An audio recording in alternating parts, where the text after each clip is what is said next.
अच्छा तो ऐसा होता है एक फिर कने कढ़ेंदे प्यास है। अच्छा ते थ्रेश वाला लाखे को छोटे बाल को मैच ना जिंदा प्यू मार गम साथ में रहा। अच्छा ते ओ को आखे सही जना तेरे बंदे हैं को ना मेरी थ्रेश वाली खाली चल से पी। अच्छा ते जका है बंदे गना ना तो मैं वैसे प्या। आखे थ्रेशर काट दे वैसा में। थ्रेश वाला ना कट सा मैं वैसा प्या। अच्छा ते आखे मैं वैसा प्या आखे अच्छा चलो ठीक है। वल मैं हो मैं को एक आमेर होवे ते एक जका है होवे छोकरा साथ मेरा को होवे। ते असा सही खणू ते वाल है थोड़ी गिली। अच्छा ते वाल गिली है साथ ते गाड़ी थोड़ी जी रेस दे छोड़ मैं क्या रेस देते ना जमाल तो मैं राख तरी जमना मोट जमाल ते आ मंडी मोट गाड़ी बांध ची गई थे मैं ड्राइवर भईदा है मैंने ट्रैक्टर बंद थी गए ट्रैक्टर ही बांध ची गई ड्राइवर भईदा है मैंने वो था ये क्या पकड़न दी क्यों आके जो तेरी गाड़ी कोने खाली मेरी चल चपी तू बंदे गना अच्छा गाड़ी खाली जल्दी पे जा बंद चल ची गई अच्छा यार जब बहा बद्दा में छोड़ तू यो काम ना कर चलो हौले हौले चलान दे चलाओ तो अच्छा असा क्या वाला तू बाल क्यों आखी में छोकरे को वाल वाला चुप ना करे ओ मैं वाला रखते जो बीर तो वाला गाड़ी बंद करती मैं अच्छा मैं थ्रेशर करता मुझे काट बनती है नहीं अच्छा काट तो बंद थ्रेशर अच्छा थ्रेशर कटिए से रात को 4 बजे तानी अच्छा 4 बजे मुख्य वन वाला दाने शाने चाहते से हेरे और जो मुला दान दीता वन वाल चाय शा पीते से घर आयूं वाला काम शाम किते से घंटा जब बाद सुतूं वने से तो सारा दिन सुते रह गयो सारा दिन साथ यकीन कर चोखे करने वाला है ए 2 एकड़ वाला है चोखा टाइम लग गया रात सारी लगी है 2 एकड़े दे 12 बजे लगी है थे अच्छा हाँ बड़ी गाल है यार 12 बजे लगी है थे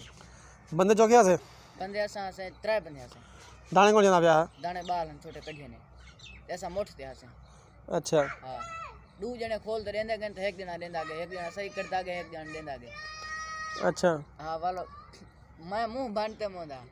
कहीं में क्या गाला में क्या हूं आ ना होला तू रेस दे जाती जा अच्छा जन गाड़ी दी मेरी दी तो भाई करे तो क्या तू सा वाला मैं क्या तू आ क्या क्यों आई मैं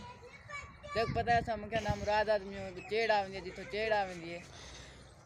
ये वैसे वाल गिल्ली होवे ना ते गाड़ी वाला नुकसान है नुकसान तो है हूं कुछ डीजल दे फूके पे भरंदे गाड़ी तो खत्म ते वाल नहीं थींदी खत्म नहीं थींदी नहीं खत्म हां ओ तो गाल है ना ते वाला इथे ताय ना कौन कढे ने थरे चल जान टाइम असां देंदो ना कणक असां हुण मैं दित्ती है साल 5 मण ते अच्छा 5 मण दे विच 2 एकड़ पिछे ते 2 एकड़ अगी ते ठीक थी गया सही ये सारी कणक चाह ते अपने अगले मिर्चां वाले डोरे कट्ठी करे सन पिछों चाह आम सन इथों चाह आए सन ओ जेडे नहर ते एकड़ खड़े वही चाह आम सन इथां अच्छा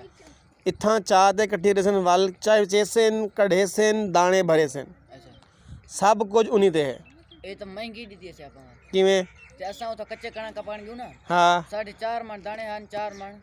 इथों कने रख देना जी कादरे वाला फार्म नहीं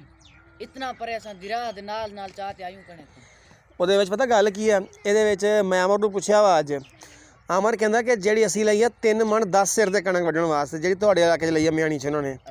ਉਹਦੇ ਵਿੱਚ ਗੱਲ ਇਹ ਆ ਕਿ 3 ਮਣ 10 ਸਿਰ ਦੇ ਵਿੱਚ ਨਾ ਕਣਕ ਜਿਸ ਏਕੜ 'ਚ ਵੱਢਦੇ ਪਏ ਆ ਨਾ ਉਸੇ ਏਕੜ 'ਚ ਇਕੱਠੀ ਕਰਨੀ ਆ ਅੱਛਾ ਹਾਂ ਇਵੇਂ ਨਾ ਹੁਣ ਆਪਣੀ 2 ਏਕੜ ਉਹ ਪਿਛਲੇ ਠੀਕ ਹੈ 2 ਏਕੜ ਵਸਤੀ ਵਾਲੇ ਠੀਕ ਹੈ ਤੇ 2 ਏਕੜ ਹੁਣ ਇਹ ਆਪਣੀ ਕਮ ਸੇ ਕਮ 4-5 ਏਕੜ ਚਾਹ ਤੇ ਭਰੀ ਲਾਮ ਵੈਸੇ ਹੈਗੀ ਤੇ यही सोच ना ते असा ने का दरिया कितना परे है वो फार्म दे कादरे वाला असा वही कोना से वो किता से वो असि चाहता से ਉਹ ਵਕਤ ਦੀ ਗੱਲ ਹੈ ਨਾ ਹੁਣ ਹਾਲਾਤ ਮਹਿੰਗੇ ਠੀਕ ਹਨ हालात महंगे चीजें तो दाना जो आप हींदे ਵਿੱਚ ਲਵਾ ਕੇ ਨੂੰ ਤੁਹਾਡੇ ਕੋਲ ਫਾਇਦਾ ਹੈ ਆਪਣਾ हां फायदा है थोड़ी दाई तो आगो रखी रहा से तो कैमरा लगा प्यारा से